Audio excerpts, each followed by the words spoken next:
Dando continuidade à nossa aula, vamos falar sobre a composição dos produtos cosméticos. Vamos começar falando sobre a base maquiadora. Então, a base maquiadora é um produto colorido, à base de pigmentos insolúveis, que tem como objetivo realçar o rosto, unificar e também modificar o tom de pele, esconder algumas imperfeições cutâneas, como cicatriz de espinha, por exemplo, e também acentuar e atenuar algumas saliências do rosto. Então, é claro que quando a gente vê essas maquiadoras profissionais fazendo maquiagem, a gente sabe que elas utilizam diversas cores de base para fazer com que o rosto fique mais fino, para que o nariz fique mais fino, por exemplo. E quais são as principais características das bases maquiadoras? Ela precisa ter uma boa espalhabilidade, então tem que ser facilmente aplicável no nosso rosto. Outra coisa, tem que ter um bom poder de cobertura, porque a base ela tem que esconder as imperfeições. Então é extremamente importante esse poder de cobertura. Tem que ter um aspecto opaco, então não pode deixar o rosto com aquele aspecto brilhante, oleoso. Então, essa característica é extremamente importante e ela precisa ser duradoura. Muitas vezes, quando a gente faz maquiagem, a gente quer que dure a noite inteira, então é essencial que ela dure. Outra característica importante, ela tem que ter uma segurança dermatológica. Não é um produto que a gente passa nos olhos especificamente igual a sombra, né? Mas a gente vai passar no olho para tirar alguma imperfeição ou até mesmo tonalizar a pele antes de passar a sombra. Então é importante um cuidado dermatológico igual os produtos que a gente usa no olho, como lápis, rímel. Então tem que ter um cuidado na base maquiadora também. E outra coisa importante, é claro, a base ela não pode ser comedogênica, ou seja, não pode causar espinha. Por como que causa espinha? O que é comedogênio? Vamos lembrar lá. Comedogênio é quando a substância, a formulação que a gente está utilizando, ela obstrui o poro e faz com que ocorra uma inflamação por causa do poro estar obstruído, formando a espinha ou o cravo. Então, nós temos que ter essa característica aqui como essencial. A base não pode ser comedogênica. Existem diversos tipos de formulações que podem ser utilizados nas bases maquiadoras. Então, depende muito, é claro, do tipo de pele que essa base vai ser destinada. Uma delas é a emulsão óleo em água, onde nós vamos ter bases aquosas que vão ter uma maior concentração de água do que concentração de óleo. Nós temos, é claro, o óleo nessas bases, onde auxilia no pigmento, né, na emulsão do pigmento nessa base, e nós vamos utilizar esse tipo de base, esse tipo de formulação, principalmente para pele normal. Então, nem para pele seca, nem para pele oleosa. Pele normal é indicado esse tipo de formulação. Lembrando que nós vamos ter aí a fase dominante, que é a água, né, nessa formulação, em torno de 50% a 60%. O resto vai ser óleo e outros componentes da formulação. O outro tipo de formulação são as emulsões água em óleo. Então, são emulsões bem oleosas, vai ser indicado para a pele seca. O que acontece? Após a aplicação dessa emulsão no rosto, a água vai evaporar. A água nessa formulação, ela vai somente auxiliar na espalhabilidade da formulação. A partir do momento que a formulação foi adicionada ao rosto, a água evapora e essa formulação acaba sendo bem uniforme, ela consegue aí aplicar muito bem o pigmento. Então a gente tem que ter um cuidado especial, porque essas bases com bastante pigmento, que consegue, né, dar essa tonalização excelente para a pele, muitas vezes acaba deixando a pele oleosa. E, dependendo, é claro, do tipo de pele, pode vir a causar espinha. Então, tem que se cuidar muito com esse tipo de formulação, tá?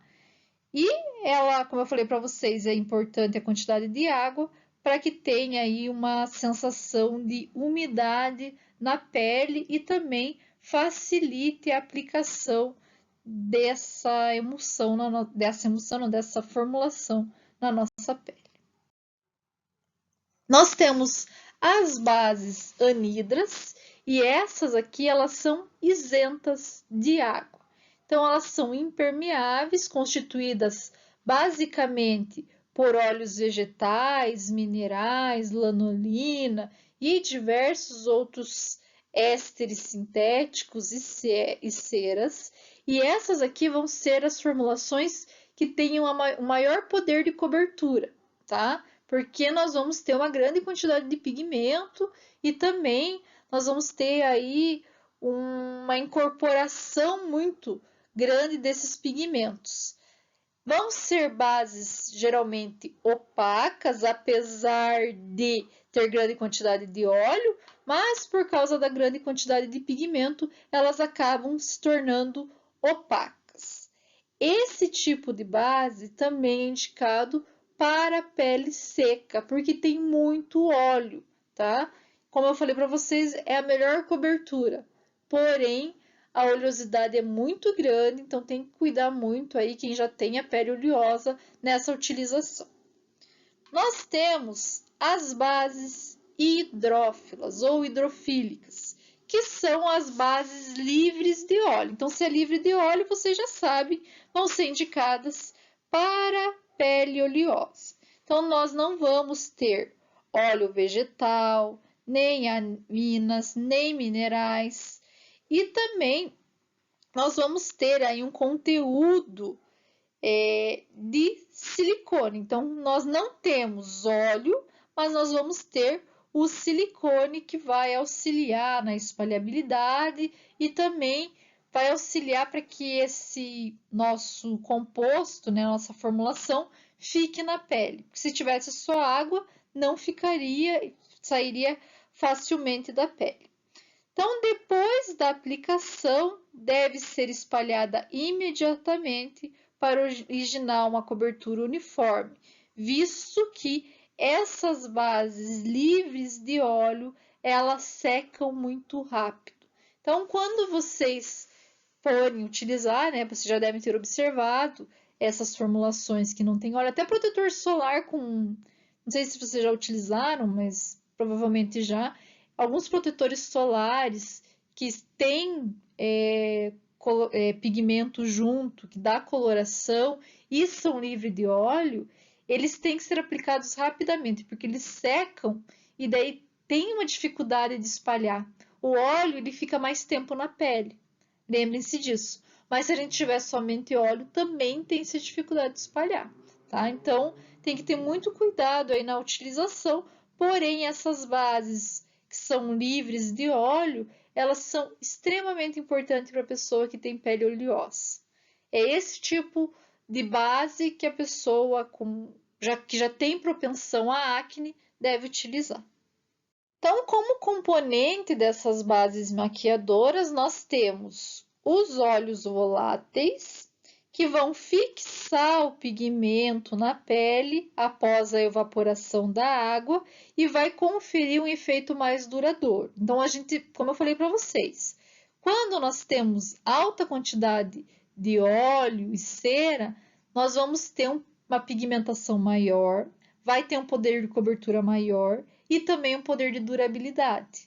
Então, aquelas maquiagens que duram mais tempo, elas vão ter maior quantidade de óleo, porque, por exemplo, se você molhar o rosto, ela não vai sair com tanta facilidade, tá? Porque se fosse a base de água, sairia com facilidade. Outro componente importante são os agentes hidratantes, como glicerina, ácido hialurônico, que vão melhorar a flexibilidade da nossa pele, Nós também podemos aí ter substâncias que atuem como antirradicais livres, que também auxiliam aí na hidratação e também auxiliam até no anti-envelhecimento da pele, que podem ser adicionadas aqui na base maquiadora. Os ceramidas, ela acaba reforçando a barreira cutânea. Então, vai fazer com que você perca menos água para o ambiente, por exemplo, aumentando a hidratação da pele. E os pigmentos, eles geralmente, os que são utilizados nas bases maquiadoras, mas também no pó, são geralmente revestidos com silicone, o que faz com que nós tenhamos aí uma melhora na propriedade sensorial das formulações. Então, nós vamos ter uma espalhabilidade melhor, vai ter um toque mais suave dessa base, tá? Outra coisa interessante dos pigmentos, até eu sempre falo, né? Quem já foi no Boticário já deve ter ouvido falar.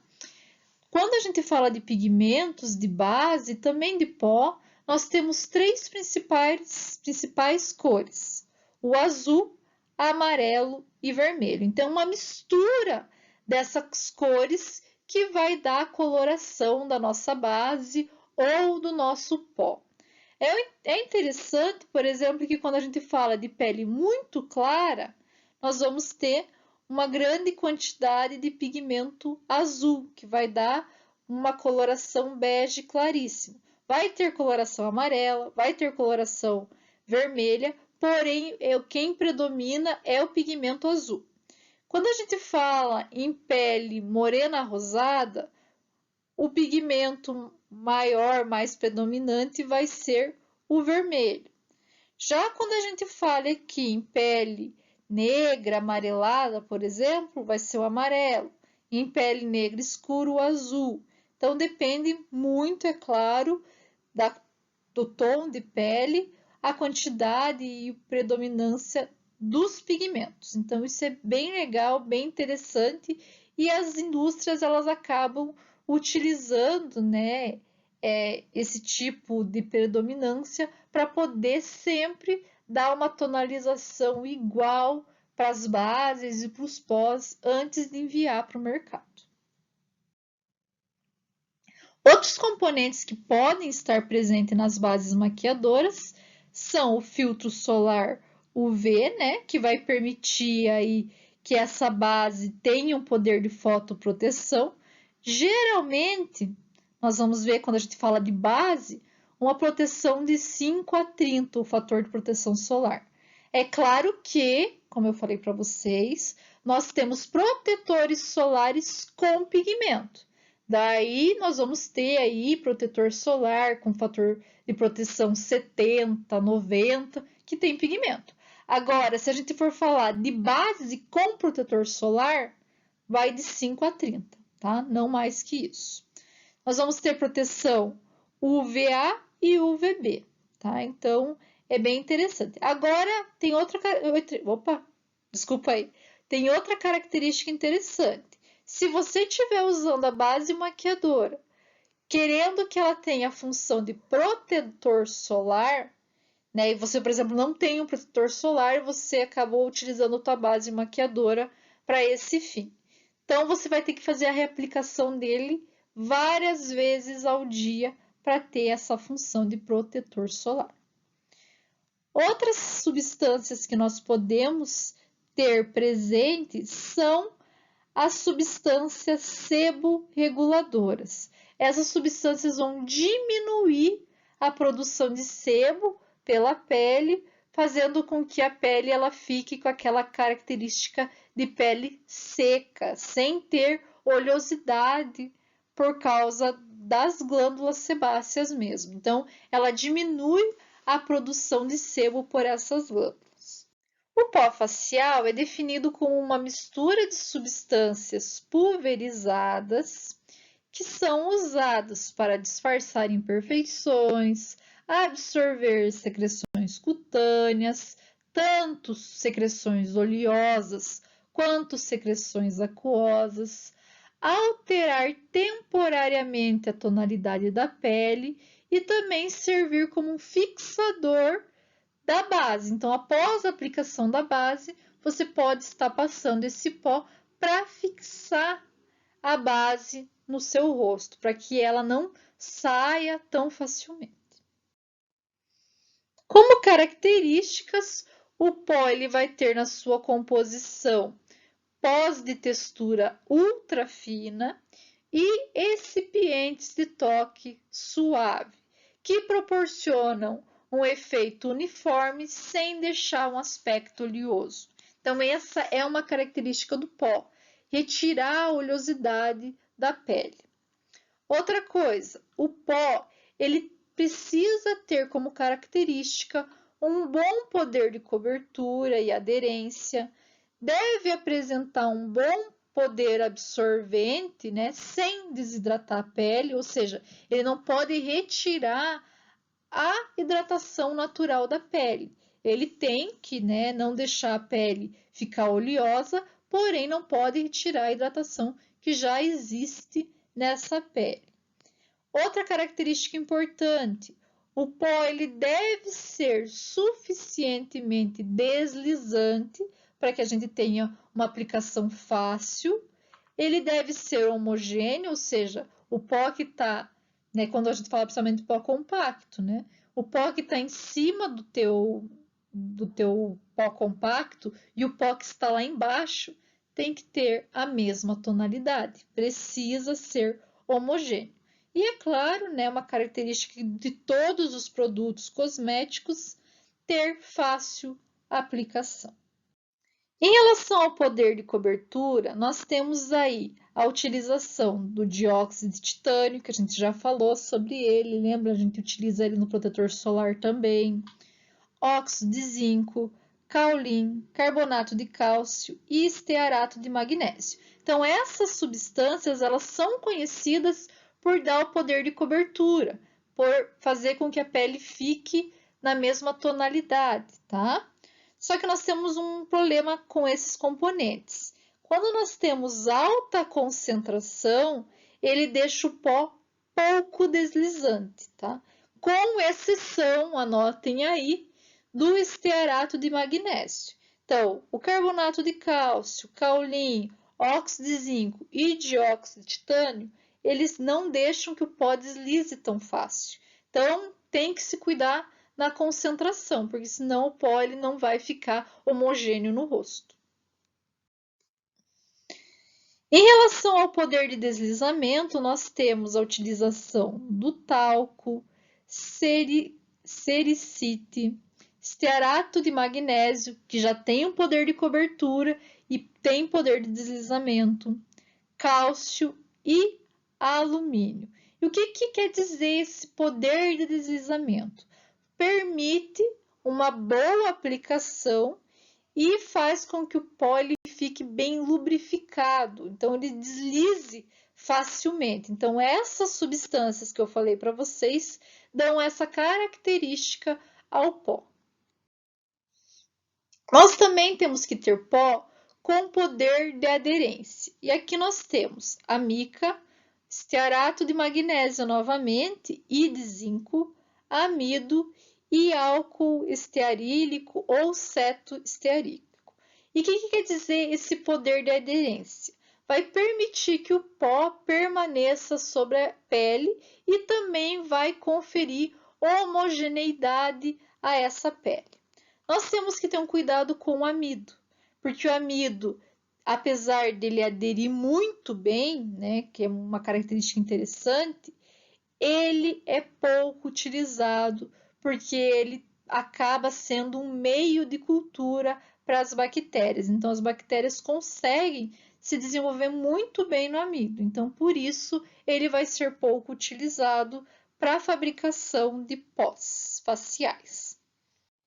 Para dar o poder de absorção dos pós que eu comentei com vocês, que é aquela retirada do óleo, da oleosidade da pele, sem, pessoal, oleosidade que está sendo excretada pelas glândulas, tá? Pelas glândulas sebáceas, não oleosidade da hidratação natural da pele.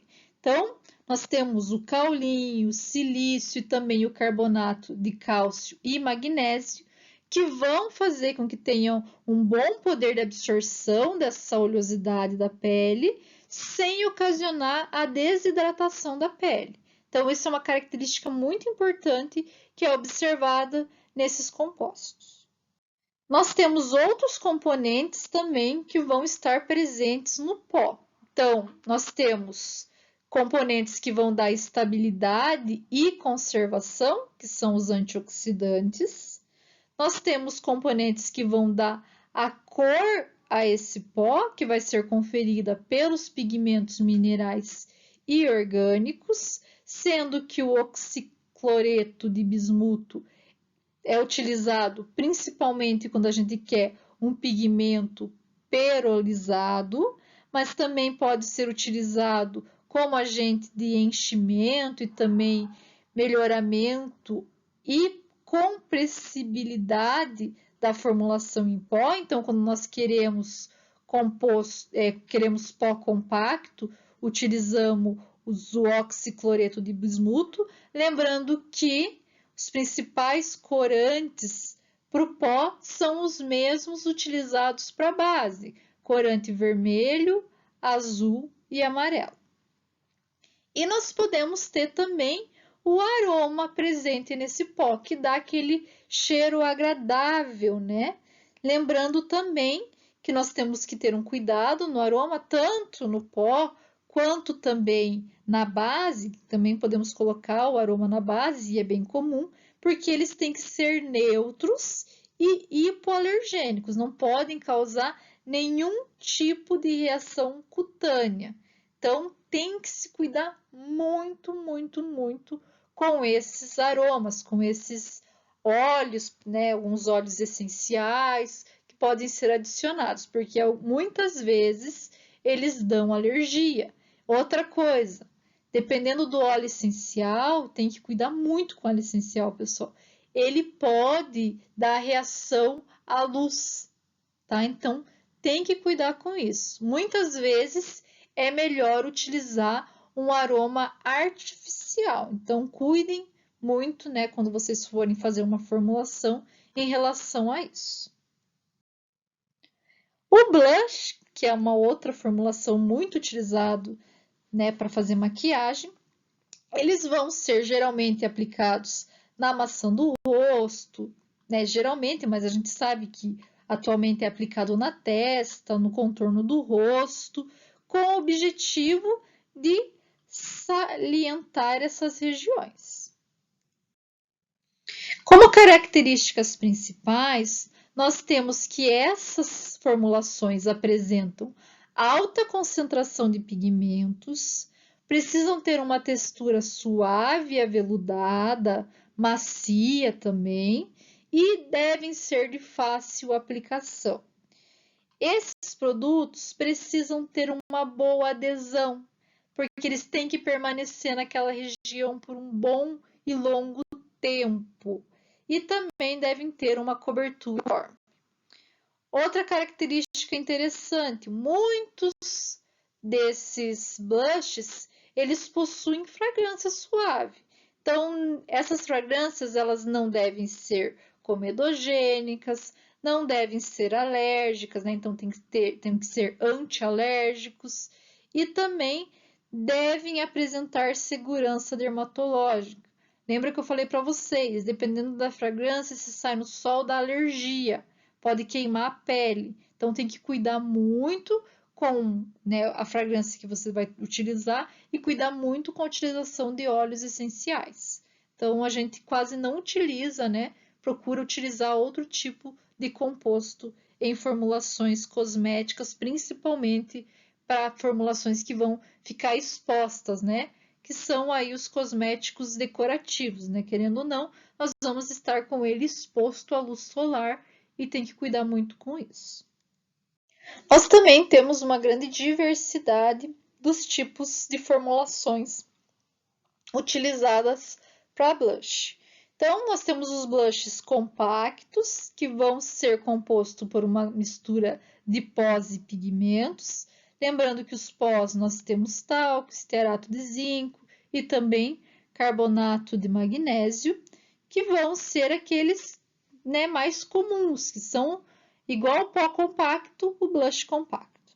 Nós temos também os blushes cremosos, que vão ser compostos por excipientes lipossolúveis, como cera, vaselina e parafina, e também pigmentos insolúveis e também dióxido de titânio. Então, nós vamos ter principalmente 3 compostos: excipientes lipossolúveis, pigmentos insolúveis e dióxido de titânio.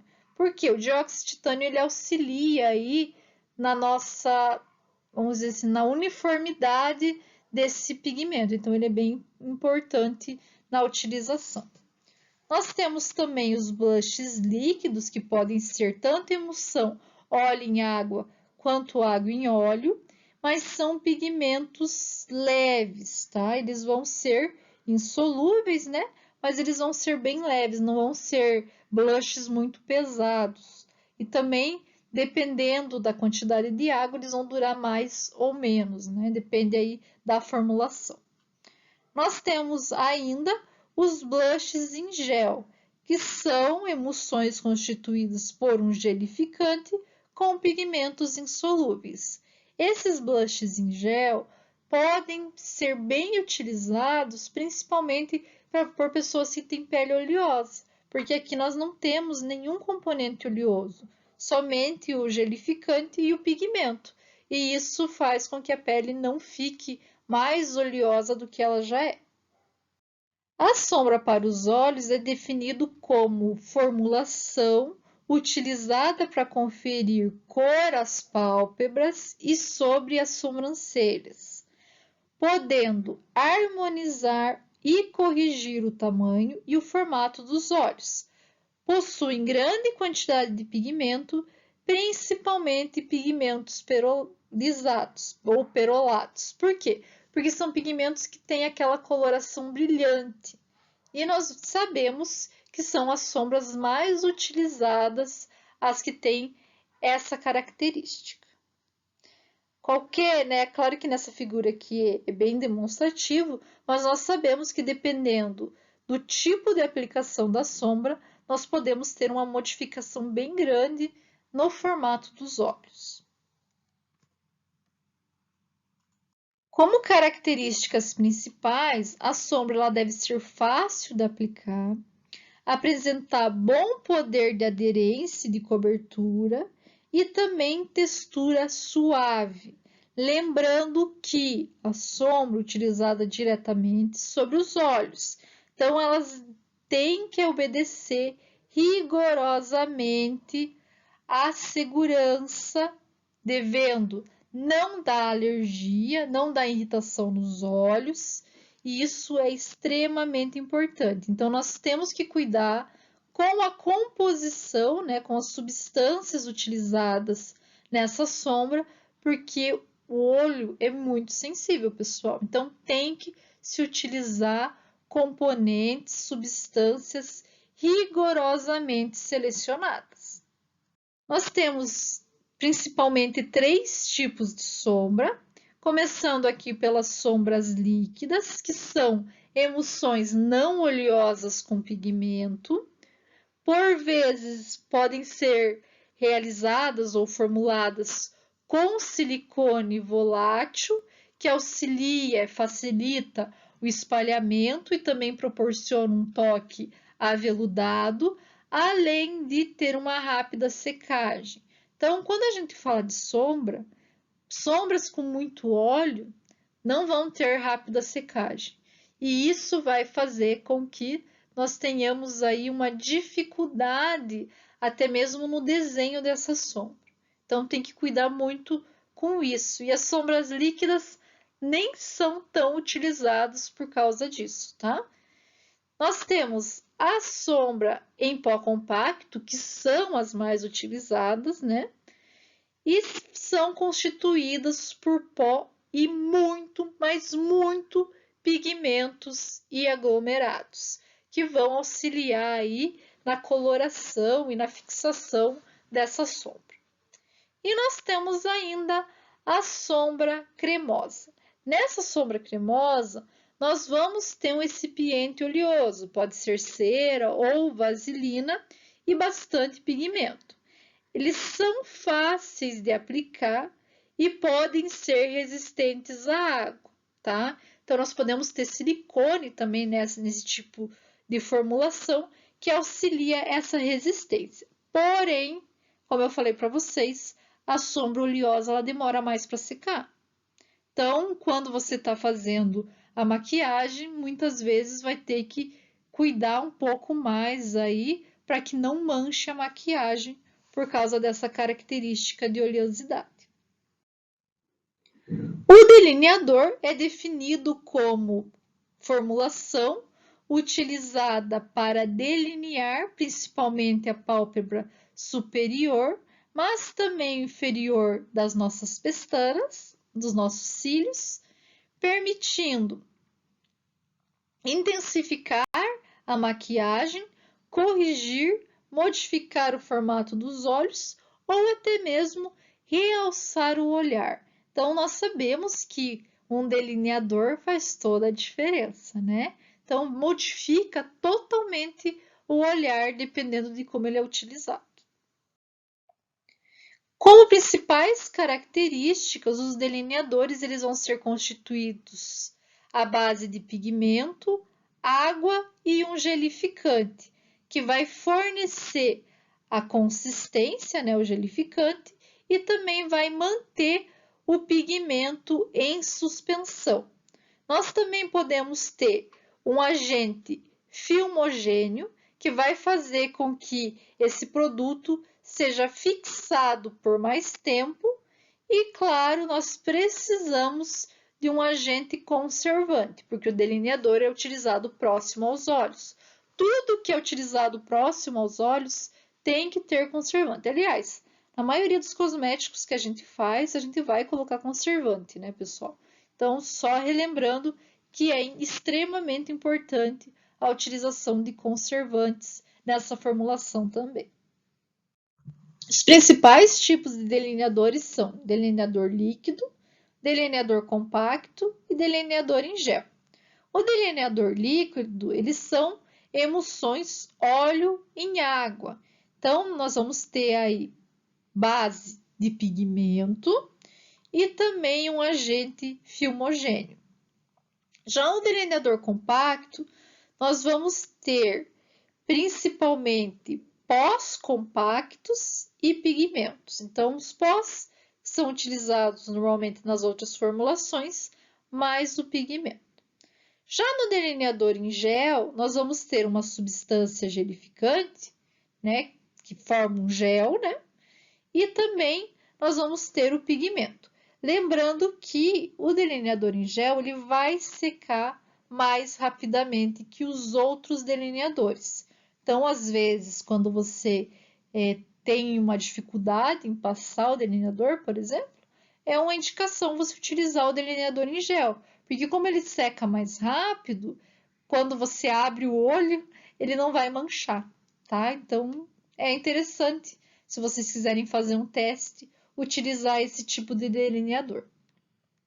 Os lápis de maquiagem eles são constituídos de cera, parafina e pigmento e protegidos por uma cobertura de madeira.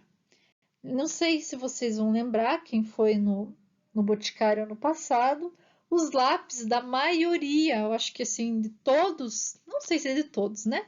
Mas da maioria dos fabricantes do Brasil é produzido pela Faber-Castell. Olha que interessante. Então, eles mandam a formulação e a Faber-Castell produz para eles, né? Para o Boticário, para a Natura, para que eles não precisem ter uma fábrica de lápis. Então, eles fazem a formulação, enviam e a Faber-Castell produz o lápis para eles e coloca o emblema aí do Boticário, por exemplo. Como característica, o lápis ele não deve ser nem muito duro, nem muito mole, porque ele não pode machucar o olho e ao mesmo tempo ele tem que ser facilmente aplicável. Ele não deve ser quebradiço, né? Porque se ele for quebradiço, ele não vai ser aplicado facilmente. E durante a aplicação ele tem que ter um toque suave. Não pode machucar o olho, a boca, né? Porque não é só lápis de olho que a gente tem diversos tipos, né? Mas ele tem que ter essa característica aí muito interessante, que é a aplicação suave. Então, como eu falei para vocês, nós temos os 3 principais tipos de lápis utilizados na maquiagem: lápis para olho, lápis para sobrancelha e lápis para o contorno dos lábios.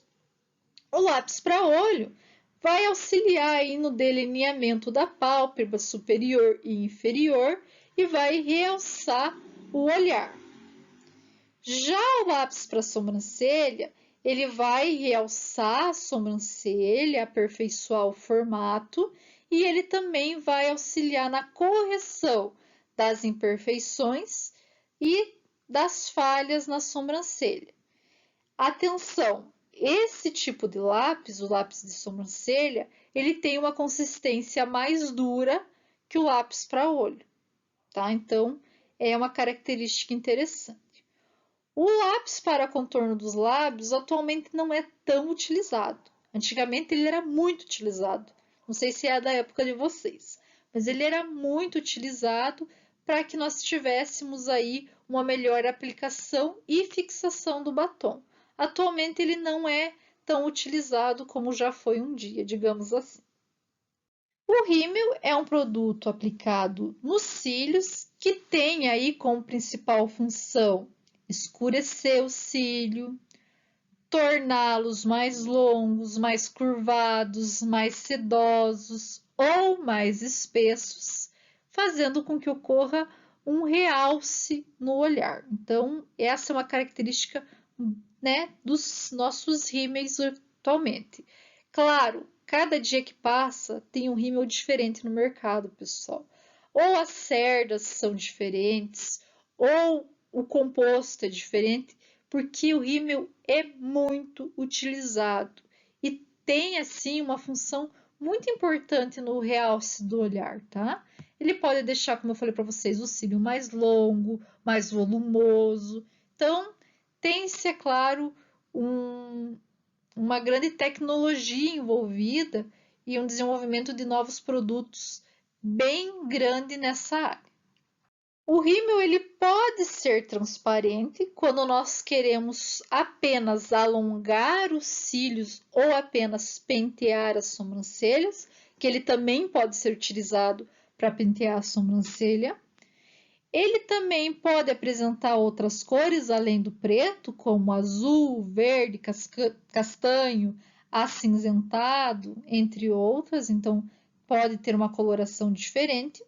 Lembrando que alguns pigmentos utilizados nesse rímel podem colorir as lentes de contato, então tem que ter cuidado. Por exemplo, o corante carmim. Então, o carmim, ele pode, né, quando utilizado, fazer com que a tua lente de contato fique vermelha. Então, tem que cuidar. Vermelha não vai ficar um vinho, né? Então, tem que cuidar aí nessa utilização, tá? O rímel ele pode ser líquido, cremoso ou à prova d'água. O líquido geralmente é utilizado a formulação óleo em água, constituída por água, né? Cera, como cera de abelha, cera de carnaúba e pigmentos.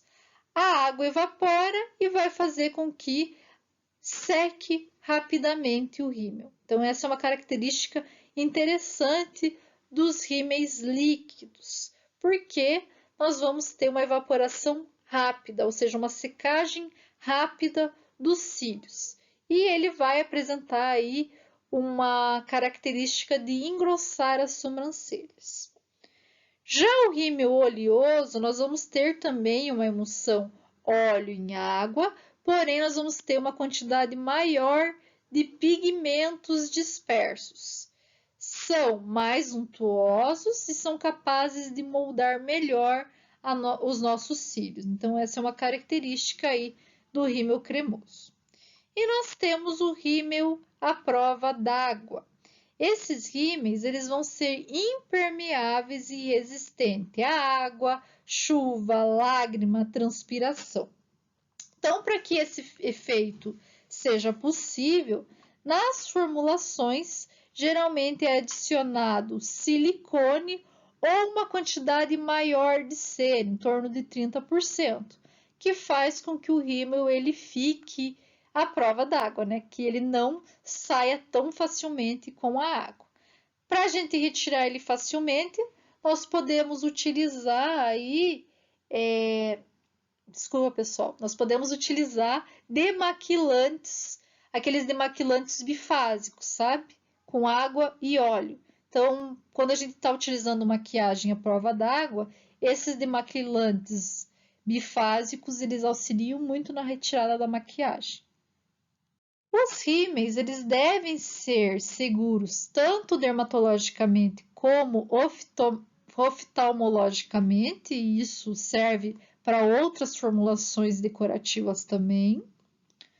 Na sua constituição, desculpa, é indispensável o uso de conservantes e antioxidantes. Então, precisa ter antioxidante e conservante quando você produz um rímel.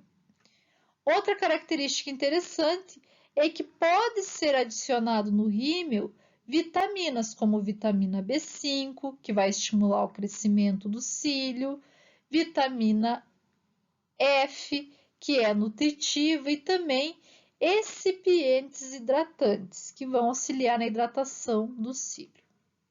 Os corretivos, por sua vez, são produtos que vão ter como objetivo camuflar principalmente as olheiras, né, que ficam aqui, uma coloração um pouco mais escura, logo abaixo dos olhos. Nós já vamos falar o porquê que nós temos essa coloração mais escura.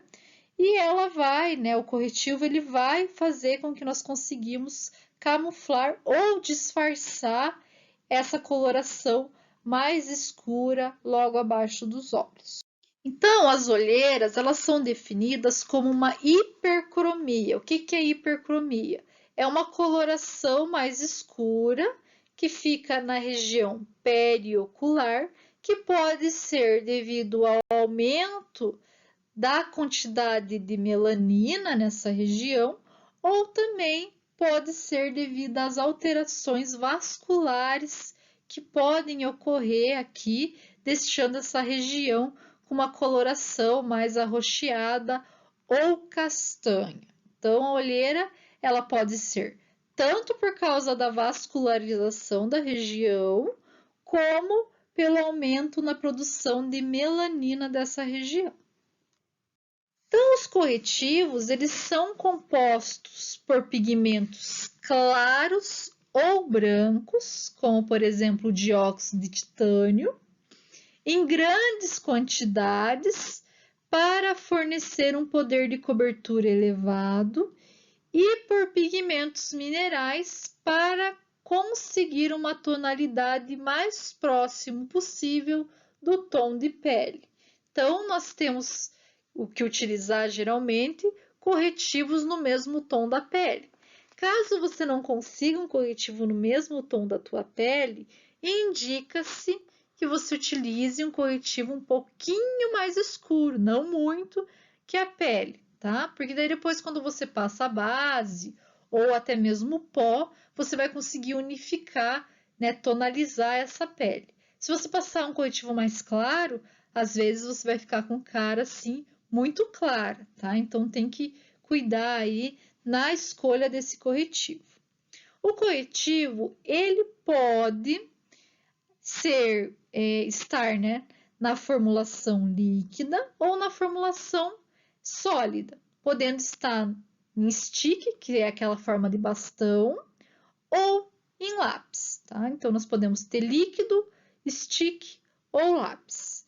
Basicamente, são formulados por emulsão, mais ou menos consistente, dependendo, é claro, do poder de cobertura.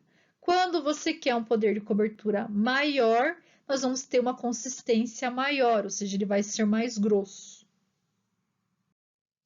O batom, por sua vez, é definido como uma dispersão de pigmentos numa base formada pela mistura de óleos vegetais e minerais, gorduras e ceras. Então, nós vamos ter a incorporação dos pigmentos em uma base oleosa. Como característica principal, os batons eles não devem causar irritação na mucosa labial, devem apresentar uma consistência estável em temperaturas que variem de 4 a 40 graus Celsius, ou seja, o batom não pode derreter em 40 graus Celsius, pessoal. Se o teu batom é porque ele não é de boa procedência, tá? Nesse calor que estamos atualmente.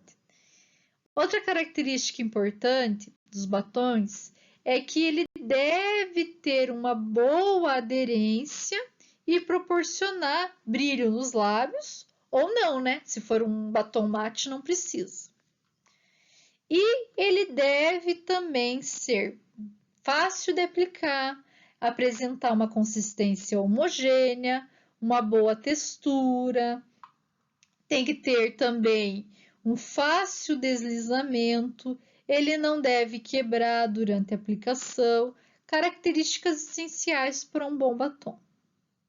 Nós também podemos acrescentar nas formulações dos batons hidratantes nutrientes, como vitaminas e ceramidas, e também podemos acrescentar protetores labiais contra a radiação UV. Então, atualmente nós temos aí diversos batons que têm proteção contra a radiação UV. E no inverno nós vamos ver, é claro, uma maior utilização de batons com hidratantes para que o nosso lábio não resseque. Como principal componente dos batons, como eu falei para vocês, nós temos as ceras. E aí nós temos a cera de candelila, que confere o brilho, a cera de carnaúba, que confere a dureza, a cera de ozocerite, que confere uma maior adesão, e a cera de polietileno, que tem uma característica importante, que ela é compatível com silicone e ela também evita que o óleo saia da formulação. Então, que evita a exudação, ele, né, também evita a exudação dos óleos. Normalmente, quando nós fazemos um batom, nós vamos fazer uma combinação dessas ceras, de todas elas, tá? Então, dependendo do batom, nós vamos ter uma quantidade maior de uma ou de outra cera. Cerca de 20% normalmente de cada uma delas, que são misturadas cuidadosamente para atingir o ponto de fusão desejado. Então, nós vamos acrescentar todas elas e fazer com que ocorra o ponto de fusão para depois acrescentar o pigmento, por exemplo.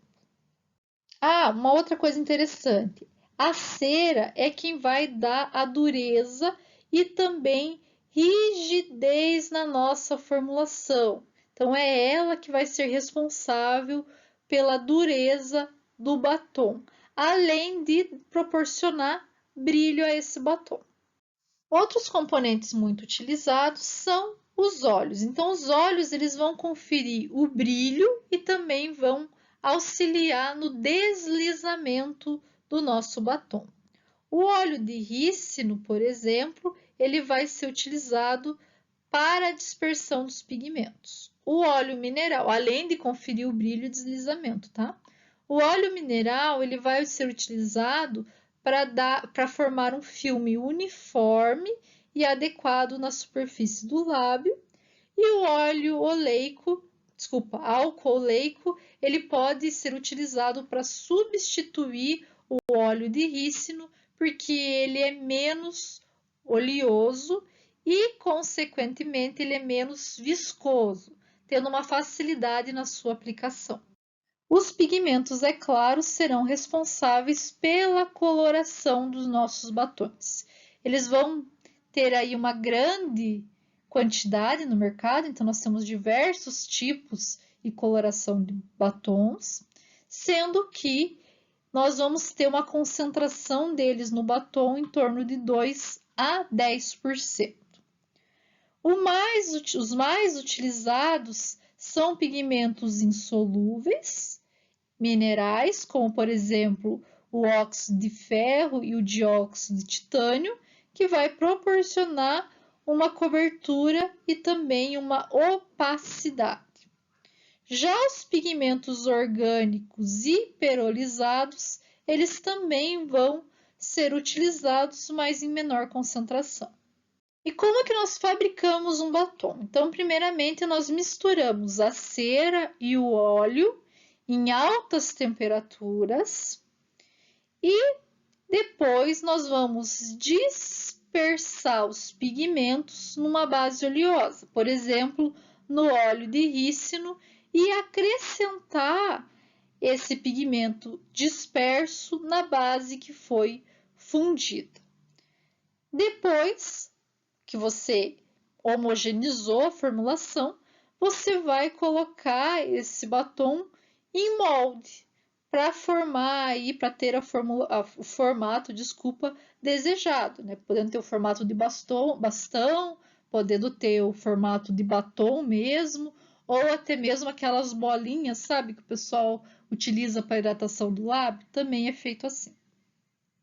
Coloquei aqui mais como curiosidade mesmo em relação ao batom mate e o gloss. No batom mate, nós vamos ter o efeito mate devido à utilização do talco, silicone e dos polimetilmetacrilatos, que vão conferir um pó deslizante, né, que é o batom macio e que fica com essa característica opaca, tá? Já no gloss, nós vamos ter uma maior proporção de cera e óleo e menor proporção de pigmento, fazendo com que fique um brilho assim diferenciado. É claro que o pigmento também ele já tem essa característica perolada, tá? Mas para que ele fique com essa característica úmida, nós vamos ter uma maior quantidade de cera e óleo e menor quantidade de pigmento. O esmalte, por sua vez, são formulações, né, aplicadas nas nossas unhas, que após secagem formam um filme duro e brilhante. Nós temos aí como principais constituintes o formador de filme primário, a resina secundária formadora de filme e os plastificantes. O formador de filme primário, ele é responsável pela dureza e resistência à abrasão. Como principais constituintes, nós temos os polímeros, de metacrilato, os polímeros vinílicos e nitrocelulose. Já na resina secundária formadora de filme, nós vamos ter como principal função acrescentar brilho e aderência à formulação. Como principais constituintes, nós temos o formaldeído, mas tem uma concentração desejada até 0,5%, não pode ser utilizado maior que isso, tá? E também o p-tolueno sulfanamida. Os plastificantes, eles vão proporcionar uma flexibilidade a essa formulação para não ficar aquele rachadinho no esmalte depois que seca, tá? Então, dependendo do esmalte, se não tem esse plastificante, pode ser que ele comece a formar esse rachado muito antes, né, do esmalte, tipo, muito cedo no esmalte. Geralmente forma esse rachado quando você já está há muito tempo com o esmalte. Mas se não tiver o plastificante, logo após a aplicação já começa a formar essas rachaduras no esmalte.